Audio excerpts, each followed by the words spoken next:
Following your joy, I'm gonna make it in mine.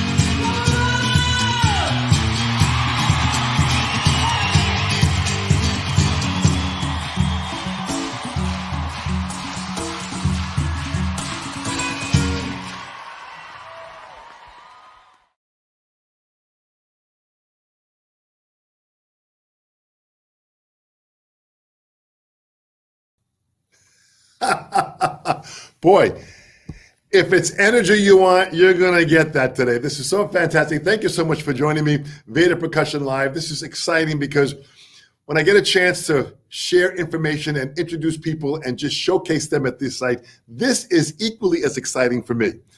Today, I've got this artist that, as you have just witnessed, has got energy, has got a focus of delivering passion in every note she plays. Would you please welcome with me, Mona Tavakoli? Bring her on. Hi, Dom.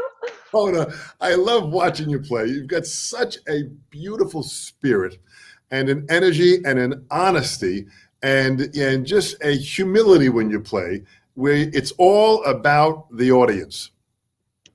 Thank you so much for saying. It makes me emotional that you say that. Thank you. It's like 100%. Well, I deliver to you what you deliver. I mean, it's really kind of how I'm reading it. And I think what I love is the commitment to the song. You know, we speak about serving the song. Yes. The reason why we serve the song is because we're serving the listener. Right. So the song is just the tool that we're using to reach the depth of that listener. And when I watch you play, and I've seen you on the Today Show several years ago, I watched you there. And, you know, I mean, as I've kind of followed your path of what's happening, I always get a kick out of you because you are so honest in how you play and how you believe music should be delivered. I thank you for that. Thank you, Dom. I'm so humbled. I'm such a big fan of yours. And I mean, obviously, like, you are inspiring thousands all over the world. And I'm one of those people. So thank you for saying that. Well, it kind of goes around full circle because as you inspire me too, it just allows me to keep this energy of what we do in the percussion field. And fortunately, having a company like Vater that allows us to have this opportunity to share this. This is what it's all about. So I want people to kind of really get to know you and understand your beginning of where you've come from, what you've done, yes, where you started. First of all, what got you involved in playing music and percussion and drums, and how'd this all start? Well, first of all, thanks for making me so emotional. I'm just going to dab my emotional head, which is good. It's good to have feelings.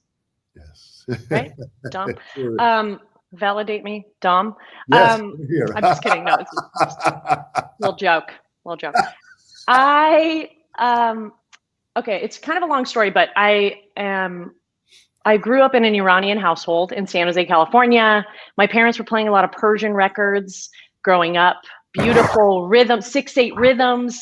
And when my parents moved here from Iran, they, and I'm going to make this really quick. They put me in beauty pageants, and they thought that was a very like American thing to do. And my mom thought, for my talent, because every young beauty pageant contestant has a talent. Some of them sing, some of them dance, some of them, you know, do gymnastics, whatever. My mom was like, we're going to make you do Persian dancing. So she gave me these tiny finger cymbals, and she taught me how to do like a traditional Persian dance. So I was 7 years old, and that was my first percussion instrument. And I was playing to the rhythm and dancing. So I think that's kind of like the initial, like the root of my passion for percussion. And then when I got to elementary school, there was the elementary school band, and my eyes would instantly go to the drummer. And so as I was growing up in elementary school, watching the 6th grade band perform, I knew as soon as I was in the 6th grade, I would be playing the drums. So that's sort of like started the path. I love it. First of all, now that I'm in the screen here, Yes. I absolutely validate emotion. I wear it on the sleeve of my shirt. I know this. That's why I needed the verbal affirmation. Listen, I believe way more in EQ, emotional quotient, than I do in IQ, because emotional quotient allows people to connect very, very quickly. And once they connect soul to soul and heart to heart, Yeah. the mind will follow. Dom, I don't want to, I'm just telling you, I'm interrupting you because that's how I feel about you. But you do this just in your music. You allow this emotional string to go out, and people grab onto this, and you start tugging on that string, and you bring them closer into your playing. So we got to go back to that Persian, exactly right. That Persian music that you heard, yeah, is the core of your ethnic, soul. Yeah. What kind of music were you listening to at that time, and the rhythms? What kind of rhythms were in that for you to steal from? Literally the gher, we call it gher in Farsi, which is like the rolling, the rolling sensation that when Persian people dance, they gher, the shaking, the rolling. And I mean, that was what was happening in my family's house. They were playing albums, we were playing records. And then family would come over, and you'd have your Persian food, and then bezano beraks is what they would say. And you just like somebody, like an uncle would grab like the back of a pot or something and start playing these 6/8 rolling rhythms. And the women and the men both, they would get up and start dancing. And they try to get you up if you were seated. Dom, if you came to my mother's house, you would be dancing after she fed you a delicious tadir, polo khoresht, and then you'd have to dance with my mother. I have Italian, I've got Greek and Middle Eastern blood in me. So believe me, I am not shy to hop onto a table and start dancing with anybody. I'll go that far for sure. There you go. So that was sort of like the cultural aspect of my, the groove inside of my body. But then as I was sort of growing up in America, my older brother was listening to a lot of rap and hip hop. He was listening to a lot of metal, Rush. And then I got really into Madonna, like really, like I would draw on the mole, and then put a bow on my head. And so my first cassette tape was Madonna's True Blue. Oh, interesting. So that was sort of like, that's where my like pop sensibilities and just desire for, I would watch Madonna, I would watch Tori Amos, and these were artists that really like would captivate me because they weren't just delivering words, they were sort of like delivering this experience that you believed. Like I believed them. And so for me, it was always like, okay, I got like really quick to the thing that was true for me, I think, because that's what I was attracted to in other artists. So was there any kind of a educational journey that you had? Were you in this, you mentioned the school band. Did you start learning about percussion and lessons, and what happened? Yeah, this is so wild because when I got to 6th grade band, Mr. Tyler, who was my hero and such an inspirational teacher, he was actually a trumpet player. But we had a pretty cool little like drum section, percussion section. I was learning how to play snare drum and bass drum, but really he was teaching us the basic stuff. Okay. So there was a lot of like peer-to-peer learning of like, hey, try this instead. And then once I got to junior high school, we got into jazz band and stage band and that kind of stuff. And that was, again, a lot of peer-to-peer, being inspired by the other drummers and So, just rooting each other on. so was drum set a part of that? So drum set's a part of that, and you're learning all different types of percussion? Yes. Yeah, I started as a drum set player. Mhm. And then I went to high school and we had a music program there. So it was like marching band, pep band, orchestra, very small music program, but I was so into marching band, like really, really into the wool uniform. And I really like choreography with groups. So we would do like, marching in concert. I just loved it. I loved marching band. So yeah, that was sort of high school. And then I went to UCLA for college and I joined the UCLA marching band. Mhm. And then I became the UCLA mascot, which is another story for another time, Dom, when you come to my mother's house. And then I started dancing flamenco. Oh, interesting. And that's where I learned the cajon is And from there. so interesting. The music school program seems like it was a very important part of your upbringing musically, that you adapted into this program. You were meeting other musicians that were your peers, even the people that were older than you that were playing. So you were taking from teachers and students and learning. But that music school programs, they're really important.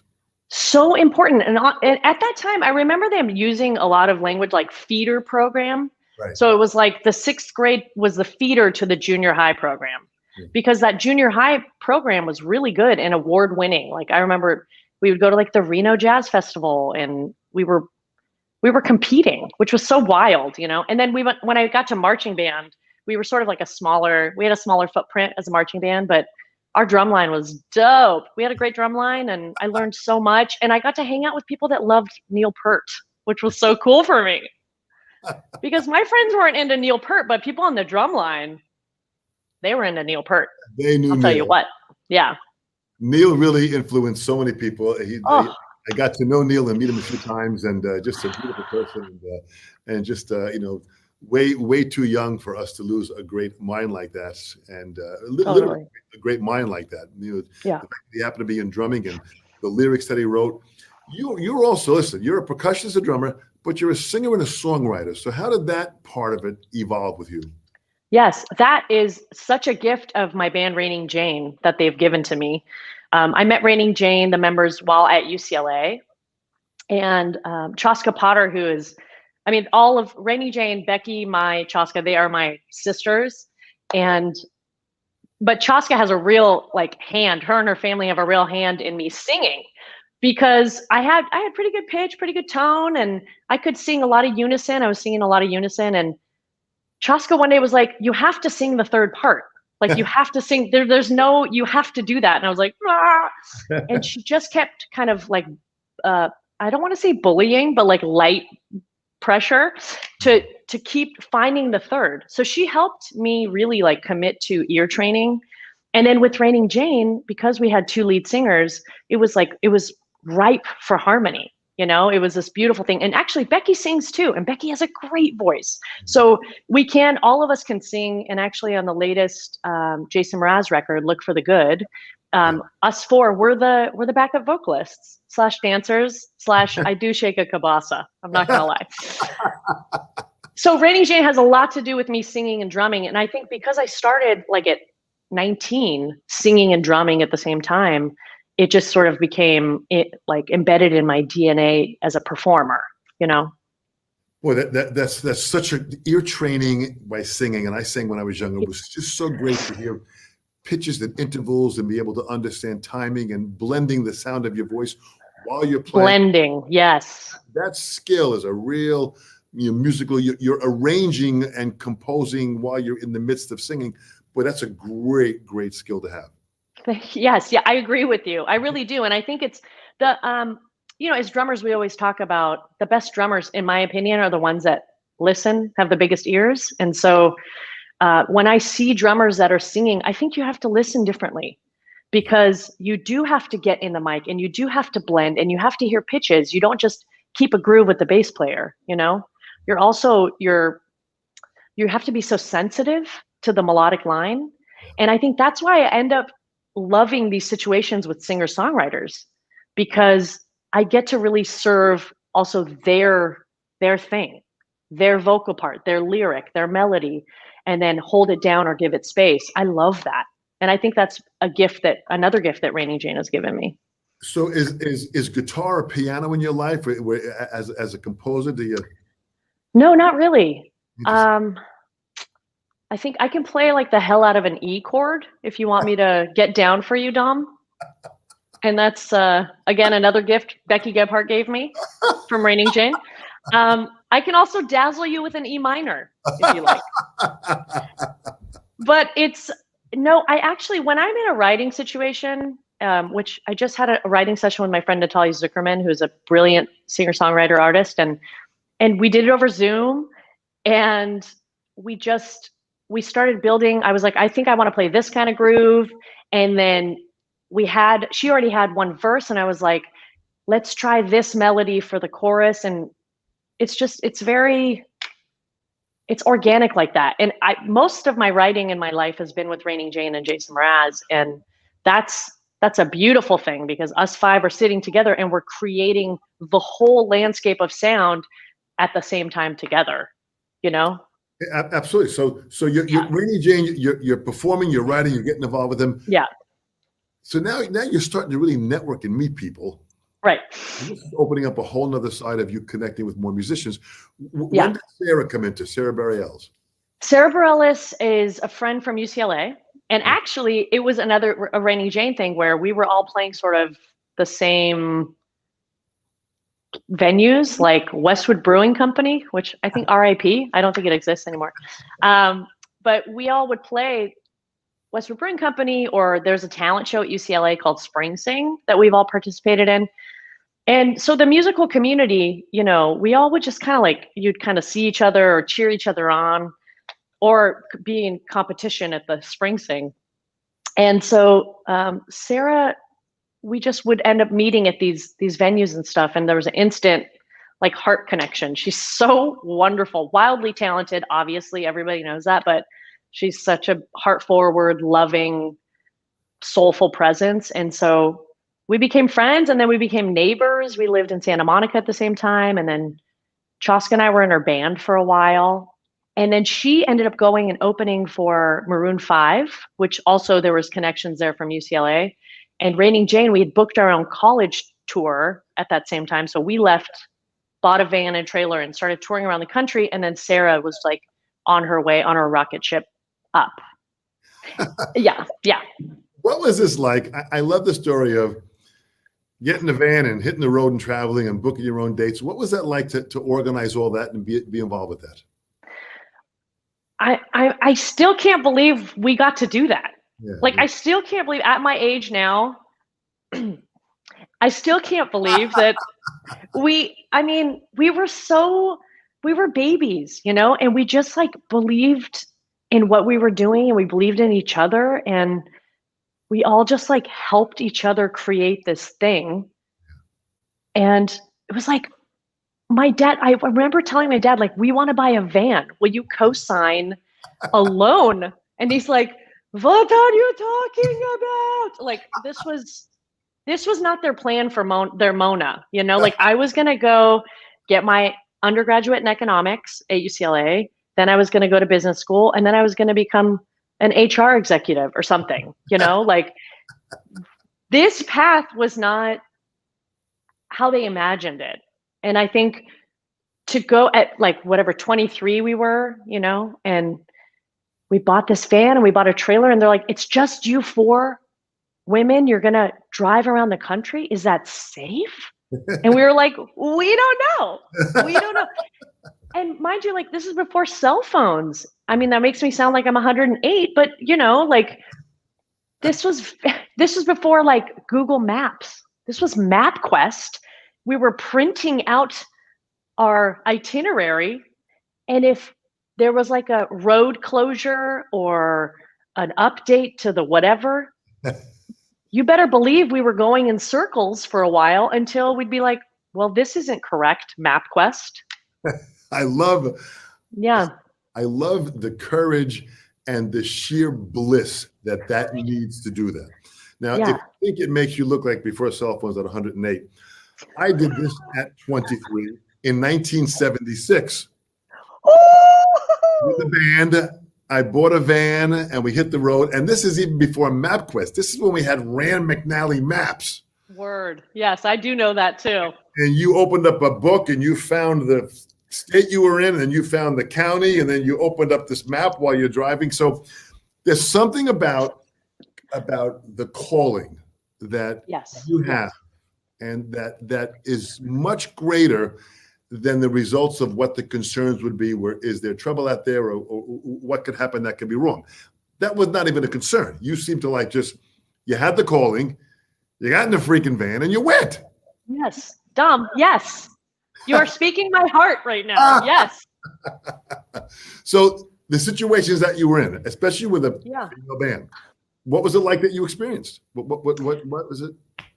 There's so many good stories, Rainy Jane stories, but I think it was just like the promise of experience, the promise of adventure. Like we knew, at least we had each other, we had these songs, we had our instruments, and we were just going to go do this thing. Yeah. And I think that gave us so much. It gave us so much, and it bonded us for life. Like, even if we get in, like, I don't think we'll ever get into a big blowout because we haven't yet, and we've been a band for 20 years. But I think when conflict arises, we're like, dude, I smelled your smells for a decade in a van. Like, I think we're going to be okay, you know? and mind you, these are some of the best people you're ever going to meet. You're going to meet them too, probably at my mom's house when we have Polo Choresh, and you're going to dance with my mother. My mouth is watering. My mouth is freaking watering. Absolutely. Oh my gosh. But you're going to meet these women from Rainy Jane. You're going to be like, how is it possible that these three angels got together with this Persian lady and they're doing this thing? You're not going to believe it. Well, the three angels realized that there was room for a fourth angel. Oh my gosh. That's what Don't you dare, Dom. When that level of angels with wings gets together, there is a momentum that cannot be stopped at all from that calling. So you're on the road, you're learning these experiences, you come back. So was Andy Grammer in there somewhere? Where was Andy Grammer in there? Yeah, so no, Andy was, gosh, I want to know how that happened. Andy I met like 2014 or 13 or something. Is that true? I don't know. He actually called me. He got my number from somebody and was like, hey, I'm doing an acoustic show and I know you play cajon. Do you want to come do this with me? And we just hit it off. He's really soulful. Do you know him at all? Do you follow him? I do follow him, and I have heard some of his stuff. I mean, he's just a very deep artist. Dom, you will love him. He is heart, soul. I mean, I can't get over the fact that I am working with the most soulful, in touch, conscious people. Like, I don't even get me started about Jason Mraz, because I will not stop talking about him. But truly, like, Andy Grammer is one of those artists that is doing good in the world. And he does it not just through music, but he does it with his love and care of people. So he's also a person you should spend time with at my mom's house. I hope the table's big enough, because there's going to be a lot of us when we get together. Listen, when you know Persian people, they're going to bring a box for you. I'll bring my cajon. You could sit on the cajon. Don't worry, there's room. There's room. Not now, because my parents canceled Thanksgiving because of COVID, but in the future. Smart of them to play it safe, in the course. Oh, hell yeah. In the world that we live in right now, it's absolutely crazy. But you seem to have a way of, you have this, you're like a magnet. I mean, you are able to pull people in, and just your positive spirit. So where did cajon come in? Where did that happen? Where all of a sudden you started incorporating that into the kit, and you stand up and you're playing? Where did all that come from? Yeah, the cajon came through flamenco when I was dancing flamenco at UCLA, and the girls in Rainy Jane saw me playing the cajon at a flamenco recital, And that's how they found me to play kit for their band. And at that time, the name of the band was Chrysalis. It was a different group of girls. Always been an all-female band. And wow, I'm so emotional, Dom. What's happening? Oh. So is it allergies? Is it just allergies? I have no feeling in my heart. It's just allergies. Okay. You are making me emotional too. I just love the fact that the emotion you wear on the sleeve of your blouse. It's just special. This is the emotional sleeve of my blouse. So basically then they saw me playing the cajon, and then I got into the band, but I was playing kit for a long time until Raining Jane bought me a cajon for my birthday one year, maybe like 2002 or something, from a really small maker. It was like Pop Percussion was the name of the cajon.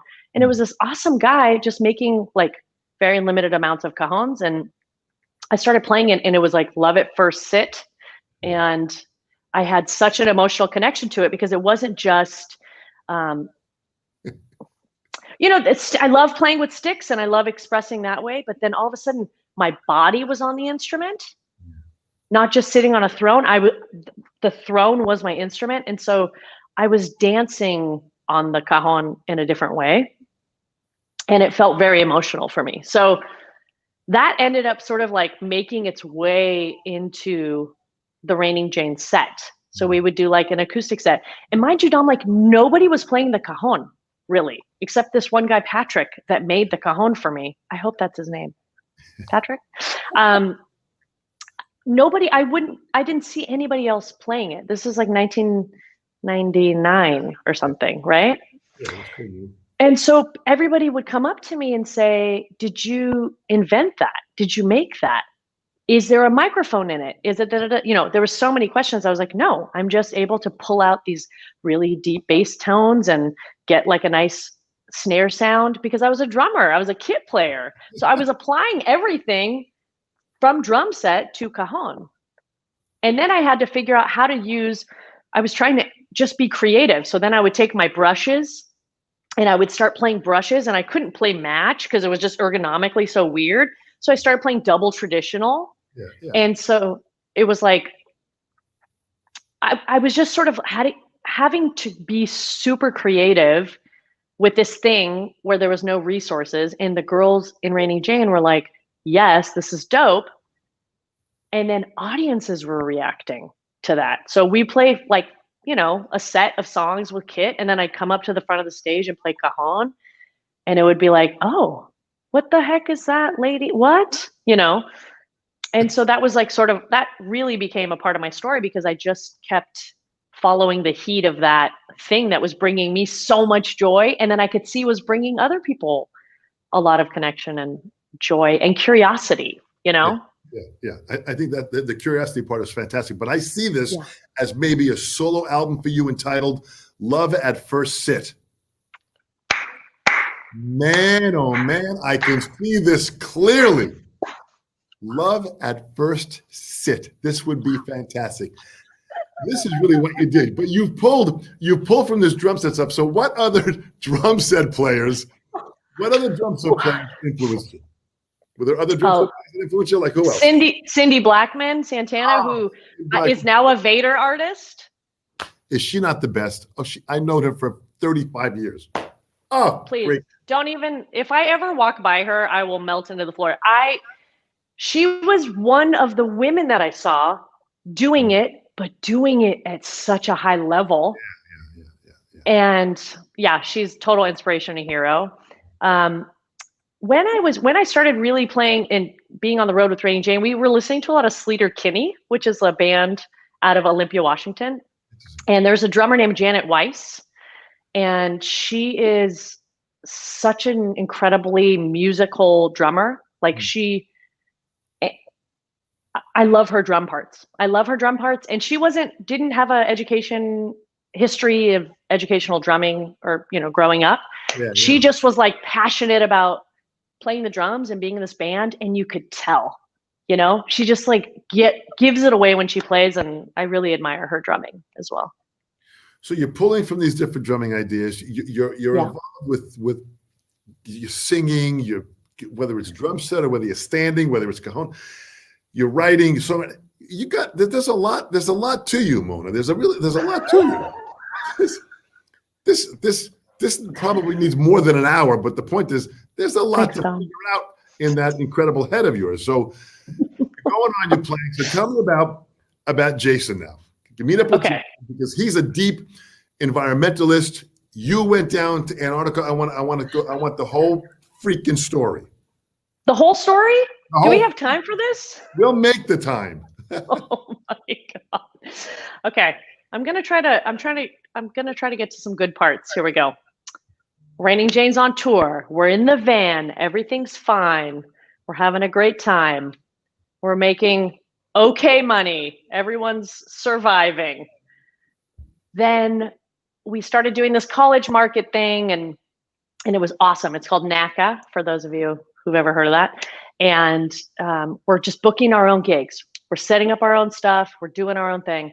And we're getting some awesome opportunities through NACA because colleges book a lot of music. And so once we opened for Vanessa Carlton, do you remember her? Yes, absolutely. Making my way downtown. Okay. Things like that. Yeah. We opened for Jars of Clay in Oklahoma at a college. We started getting these really cool opportunities for this independent band with no management, no agent, nothing. We're just doing everything ourselves. And we're getting these cool opportunities because we're showing up for the gig and we're delivering a great show and we're like nice people. And so we're getting these opportunities. And in 2006, I think, this amazing director of student activities at Redlands College, University of Redlands, Ilaria Pesco, she calls me and was like, have you ever thought of opening for Jason Mraz? And I'm like, like this is now he has that hit record, The Remedy, I Won't Worry My Life Away, that album. Yeah.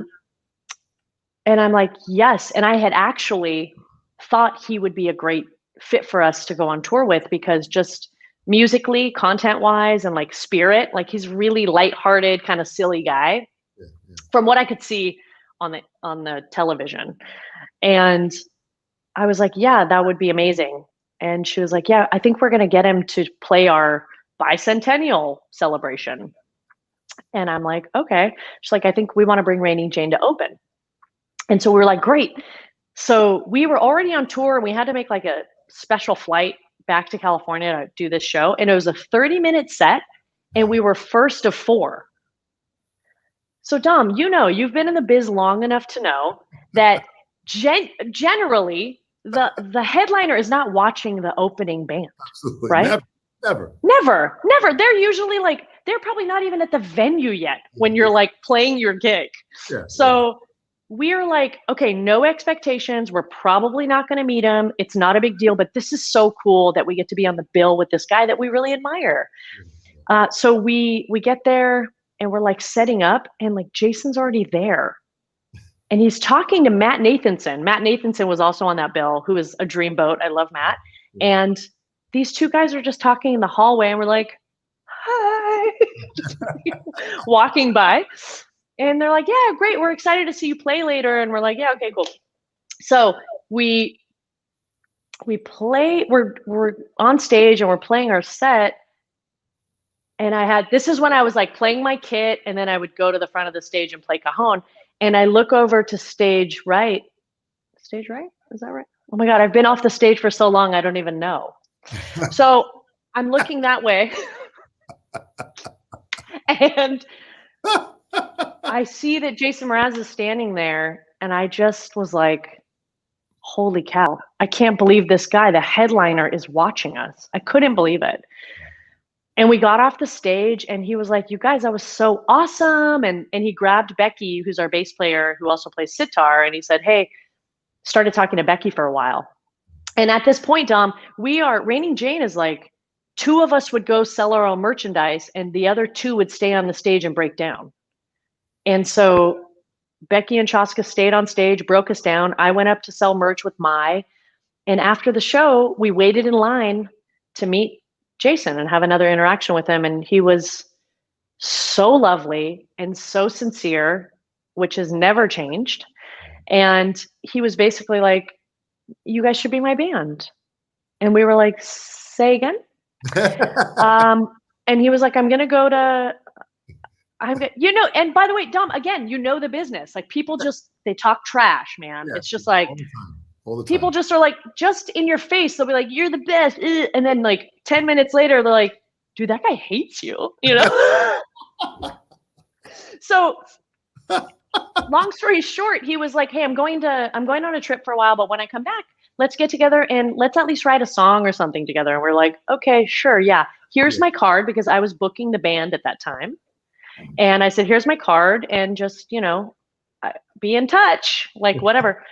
So in December of that year, that show was in August, December of 2006, he wrote me an email and was like, season's greetings from Jason Mraz. And I honestly thought, this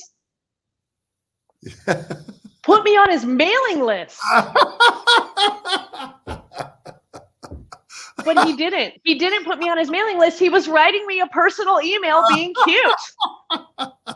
And then once I realized this guy was writing to us to invite Raining Jane to go to his house to write a song, I just cried. I cried and cried and cried because I knew it was true. I knew the circle kind of had been completed from the feeling originally of like, I really think this guy would be cool to go on tour with or collaborate with somehow. Then for that woman to say, hey, have you ever thought of opening for Jason Mraz? To us being at the show, to him watching us play, to him taking my card and then inviting us to his house. Do you have chills, Dom? I have chills. I've got chills on top of my chills. Now, think of this. You have to really believe in fate and destiny. Yeah. And fate and destiny are two words that I'm researching. I'm working on a book now, my next motivational book, which is called Owning Now. And I'm researching fate and destiny. Fate, to me, is out of our control, that a door is opened up, that opportunity is given to us without us having anything to do with it. Destiny is where we take charge of our own free will, and we notice the opportunity, and we decide to then follow through with the door that has been opened. So I believe I have more control over my destiny and less to no control over my fate. When I hear this story, it really is that. Fate put you in a situation to open the door, but then you had the business card to give to him at that moment. That was destiny screaming of, I don't know where this is going to go. It may go nowhere. Right. I'm going to give you my card anyway, just because I'd be a fool not to. Right. So destiny then allowed that to happen. So really, the story is a story of a beautiful connection, that synchronicity is in the air. Totally. And I think the music business has that more so than we realize, especially more than any other business, because we're all living our passion. We're all on stage, honestly. It's not about making money as it is about just kind of expressing myself in a way that can lift other people. And if I do what I love doing, the money will follow. Are you reading my mind or my journal while you speak? I am in that brain for sure, because what you're offering is really a remedy of success for anyone that's hearing your voice right now. They are absolutely understanding that it is possible. Yeah, it's possible. It is. When you have the courage to go, take a loan out on a van and just hit the road and just start learning and put yourself in the momentum of opening your heart up to learn. Yes. What you did and what you continue to do. Wow, Dom. Now you hook up with Jason. Amazing, right? Now you hook up with Jason. You hook up with Jason. You're doing this thing here. Now all of a sudden you're on the freaking Today Show. You're on. Now all of a sudden you're like, what the heck is this roller coaster ride? Yeah. Well, it wasn't that quick, right? Because he had just he was about to put out his next record. We sing, we dance. I got to get the order of that. It's like okay. Well, it's the album with I'm Yours on it. It's the album with I'm Yours, and that also had Lucky, and it had Make It Mine on it, and it had so many hits, that album. And so right when we met him, that next year, he was gone for like 2 or 3 years. So, we got together, we wrote a song, and actually one of our songs made it on that record, a co-write with Raining Jane called A Beautiful Mess. Oh, really? And so that was so exciting. That was so exciting because all of a sudden I'm Yours hit, and then the whole album started doing really, really well. And Jason's he's like you, a global ambassador. And so he was cruising around the world, just like spreading these messages of love and high vibrations, good vibrations. And it was coming back to him, Okay. So then when he came back after that tour, he started working on his next record, which was Love. And it was in 2012 that I started playing with him as a duo. So I was sort of we had our little name was called the Duo Decibel System. You get it, Dom?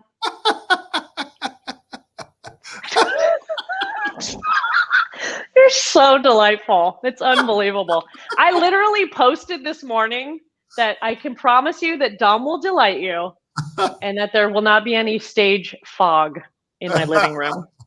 Those were the two promises I had. Well, so thanks for delivering. You've delivered because it is you that is delightful. So, I mean, this is so fantastic that you bust me up. So tell me about now the Rock and Roll Camp for Girls in LA. Yes. How this started between co-founder and co-director with what you're organizing with it. And listen, you've got some great organizational skills. You are listen, you're doing the HR job that your parents wanted because you're doing it inside the music business at your own pace. Wow. That's great. Can you write that down and send a nice card to my parents? I'm going to tell your parents when I see them at dinner, and I'm going to tell them in person so they get the full picture. Absolutely. Full circle, baby. Full circle. I love it. How did this start? Okay, so the Rock and Roll Camp for Girls LA, it basically started when Becky Gebhardt and I found out about a camp in Portland called the Rock and Roll Camp for Girls Portland.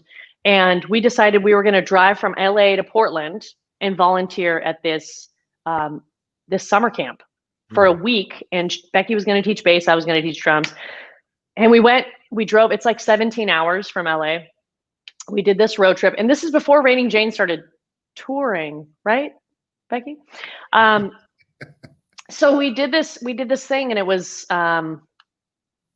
so impactful.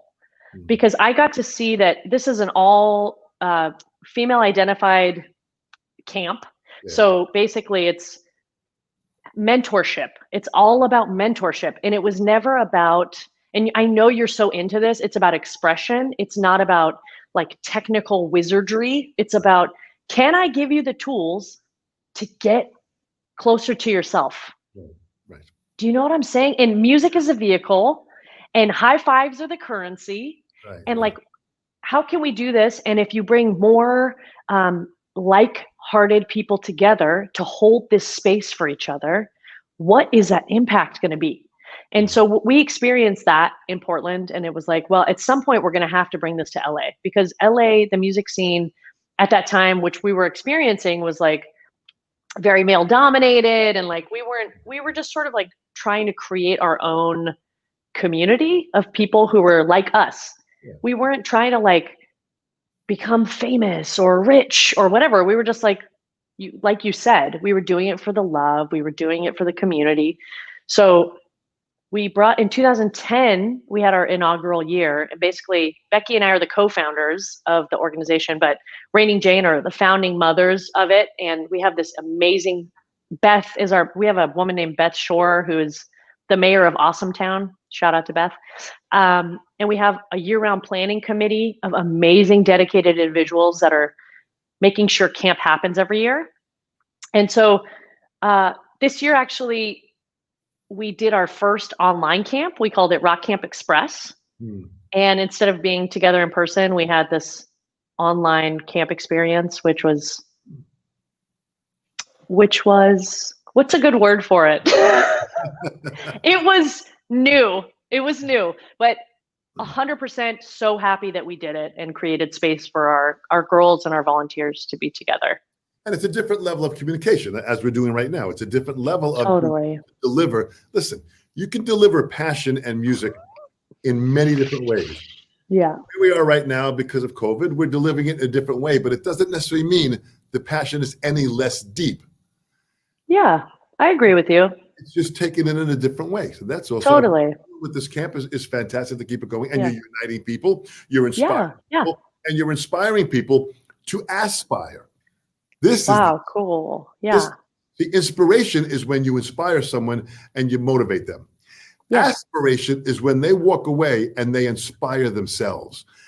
That's when you inspire someone to aspire, and that's what you're doing with this camp, because it's the reaction. And you've got people that are commenting here that have been at the camp in the comment section that are going wild over the support of what you've done, and you're continuing doing it.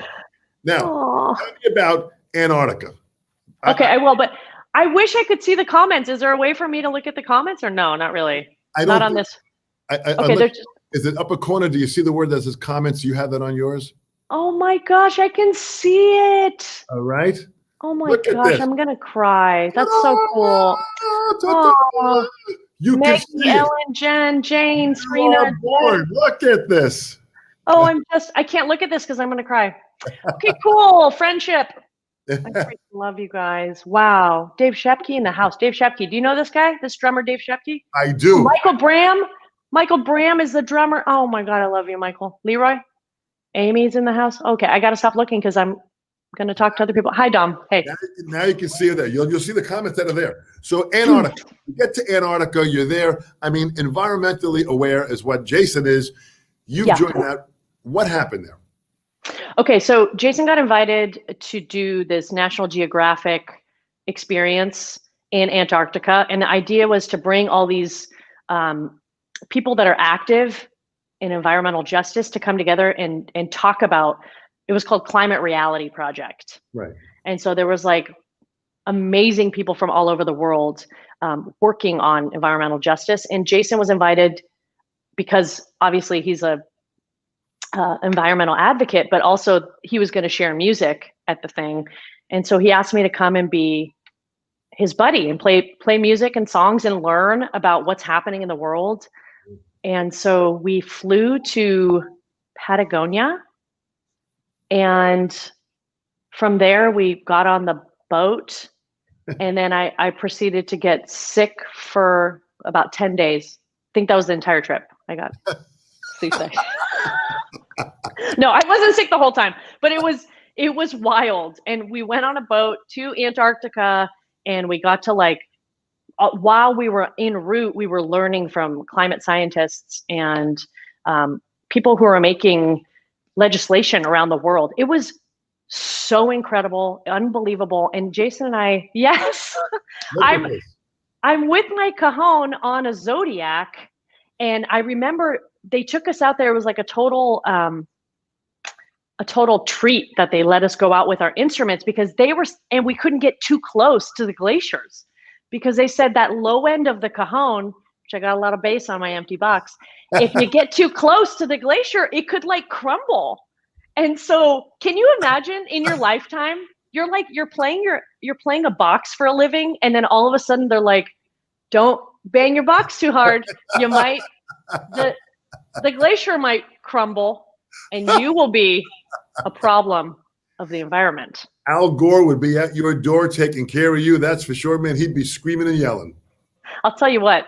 And Al Gore is such a wonderful man, and he's doing such great work in the world. And he let us just all come together. He organized the event, which was super cool. And so, yeah, that was Antarctica. And actually, I jumped in the water, Dom. I jumped into the Antarctic waters. Cold water. Yes, and I'm a desert person. I don't know if I told you earlier, I'm Iranian. Yes. I'm a desert person. And Jason was like, you have to jump in. People were starting to jump into the water, and there was a team of people there to save you and catch you, Just like a fun hobby, I guess people do, is jump into ice cold water. You're fully clothed? What's the hell's going on? Well, I was wearing little swim trunks. I didn't have a swimsuit because I didn't imagine going to Antarctica on a climate reality project would lend itself to wearing a bikini. You know what I mean? So I didn't have a bathing suit, but I had these little short exercise shorts and a tank top. And I honestly, I wasn't going to do it. And Jason's like, if you don't do it, we were seeing people much older and in worse health. Anyway, he inspired me to do it. And actually, he's a total show off because he did it twice. But I did it once, and it was life affirming. And we made this. We have a song called "Bottom of the Sea" that we wrote with Raining Jane, and him and I decided that on our downtimes between all the lectures and stuff, we would shoot a music video on the boat.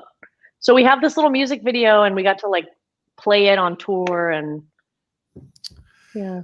What stories? I mean, what wonderful stories. So tell me about now this Africa trip that the State Department was involved with. Yes, that was with Natalia Zuckerman and Chaska Potter, Oh, and we put together a little trio called the Northern Lights, and the U.S. State Department, you know, does a lot of outreach around the world, and this was it was called American Voices Abroad, and we got to go to Africa in 4 different countries and just play some concerts and collaborate with students for a month. So we went to like Mozambique for 1 week, got to go to Malawi for 1 week. It was singular. It was a singular experience. And I got to do it with 2 of the most wonderful people. So that was a really real gift. When you think about the experiences that you have had and that you are currently having, and the experiences that you can't even imagine that will have, you got to kind of put this all in perspective. This is a very, very wonderful roller coaster ride that you're on. That what's amazing about it is you're in charge of the ride, just so you know. And because of your spirit and how you connect with people and just your loving friendship and fellowship, you're bringing people in that are opening up even more opportunities. So hence you're opening up more doors of fate for you to have an incredible destiny. This really is powerful. In all of this here, you're on stage when you're standing up and you're playing. What are you holding in your hands? You use the Vater Manhattan 7As? Yes. I love those sticks. Oh my gosh. What else? And you got a lot of other Vater toys that you're playing with. Yes. Oh my gosh. I feel so lucky that Vater does so many cool, innovative percussion sticks, essentially. But does it seem fishy to you that the Cajon brush resembles my hair at all? Does that seem questionable to you, Dom? I have one right. Honestly, should we talk about it? Should we call the guys? Listen. Should we call them? Creativity, inspiration comes from many places, and from the top of your head, that baby is in action. Oh my goodness! This is the second time I've stood up for you during this conversation. I mean, these babies. How great! These are the best. I have my whole like stick caboodle here. Do you have a stick caboodle? I have. Yes, I've got several of them for sure. Let's talk about this tiny guy. Isn't it so? I mean, listen. But just the balance of that plastic feel is just so incredible. The color really wows me too. I love the color. Good job. And it's called the Bamboo Slim. Yeah. But I just used these on a little jazz jam that I played recently, and it was so good because it gives me such a nice light feel, and I could play like little cowbells and bells and not feel like the attack won't be too heavy, you know? Yeah, you're not overpowering anything, that's for sure. But it's amazing. But just I want to talk about the A&E private sessions. What was that about? Oh my gosh, you did your homework, sir. I knew I was going to sit down with you, and I knew you were a firecracker, so I had to light the fuse to get prepared for this one. Okay, that was my experience playing with Pat Benatar. Right. Heroine. That sounds like okay. She is incredible, and I got to meet Spider and Pat while on tour with an incredible artist named Keaton Simons. He's an amazing singer-songwriter, and we were opening as a duo for Pat Benatar and REO Speedwagon. And I guess Spider saw me play Cajon, and they knew they were doing this like private sessions thing, and he's like, "We want to do acoustic versions of the hits." I couldn't believe it. I was like, "Okay, yeah, cool, man. Yeah, I'll be there." Mm-hmm. I got to play the song "We Belong." You know, "We Belong." Yeah. Like one of my most favorite songs of life. I got to play that with Pat Benatar and Spider Giraldo on A&E. Yeah. Does it get I don't know. That? I mean, does it get any deeper than that when you think about it, right? You know what's so cool is like when that show happened, I just, you play music because you love it and you get these opportunities. You're talking about fate and like the doors opening and all that stuff. And I feel like my whole attitude during my career has been like, if this was it, I would be so proud. Yeah. And it was like with Raining Jane, when we were touring those colleges and like 5 to 7 people would be there, I would be like, if this was it, I don't think this is it. But if this was it, then it would be like, wow, I bought a van with my friends and we played music and we did the thing. But it just kept unfolding. And it's through a lot of like determination, but it's also, it has to be in the joy of the thing, or else you're never going to get past the failures. Do you know what I mean? Like, you're never going to get past the things that make you feel terrible about yourself or like bad about yourself, because it's not going to be all sunshine and sparkles, Well said. This is very, very profound at many different levels. A person that, that has regrets lives in the past. They're regretting what they did. A person that has anxiety where they're worried is living in the future. It's living in the now that gives us peacefulness and this purposeful kind of life. Yes. You are in the now all the time. You live in the moment, in the now. At this point right now, this is where Mona is, and she's going nowhere else because she's too busy being in the moment. This is an incredible natural skill that you got from your heritage, from your family, from your upbringing, from your journey and your path, which means it gives you great responsibility, Mona. You have great responsibility to maintain this level of attitude and to continue pursuing it, because you've got thousands of fans that are joining us here, people that are just enjoying your journey, and you are lifting people, which means you are inspiring people to aspire. So cool. This is absolutely deep at the highest level. Thank you, Dom. Thank you. Who I thank, Mona. You are a wonderful person. Vater gives us this opportunity to come by and have this wonderful chance to let people, get to know you more about what's happening. I've now gotten to know you more. I think you bust me up. You are so funny. You are such a funny person. But here's the key thing. I want to organize that meal with your mom, and I want to get to the house, and I'm going to bring my own chair. I'm going to sit down. We're going to play music. We're going to dance. We're going to eat. Yes. We're going to talk about the old days. We're going to talk about some of my Middle Eastern heritage. We're going to go back, and we're going to have this incredible fun, and the journey is going to be committed, but we're going to be doing it in the now. I love it. I can't wait. I'm really looking forward to it. And I feel so happy and humbled that I got to be in conversation with you. Thank you, Dom. We will do this again for sure, Mona. I thank you so much. Ladies and gentlemen, please, Mona Tavakoli, you are absolutely wonderful. Safe travel. Stay safe. My blessings to you and your family. And we'll touch base soon. Thanks, Dom. Bye, everybody. Thank you. Thank you. I love you, Vater. I love you, Chad.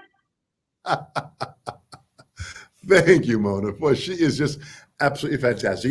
As we do this, I get a kick out of this because this is like intensity at the highest level. Listen, with Mona, when you go back and watch this interview, I ask you all to sit in a chair, put a freaking seatbelt on. She's going to take you for a ride. She's incredible the way she speaks. She's incredible with her passion, and she just has an incredible story for everyone to take in and listen to. We do this here on Tuesdays at 2 o'clock Eastern Standard Time. Next week, December 1st, we've got Zachary Alford. Zachary is unbelievable. David Bowie, the B-52s, Gwen Stefani, Bruce Springsteen. We're going to get some stories from him that are going to be absolutely fantastic to share. Join us again. Thank you, everyone at Vater. Chad Brandolini, thank you so much for organizing this and making this happen. He's the switcher behind this, making this happen, which is so professional. Thank you, Alan Vater, the Vater Percussion Company. You guys are making great product. You are allowing us to reach people at a high level. I'll see you all next week. Thanks so much, Dom Famularo. I'm out of here. Thanks, guys.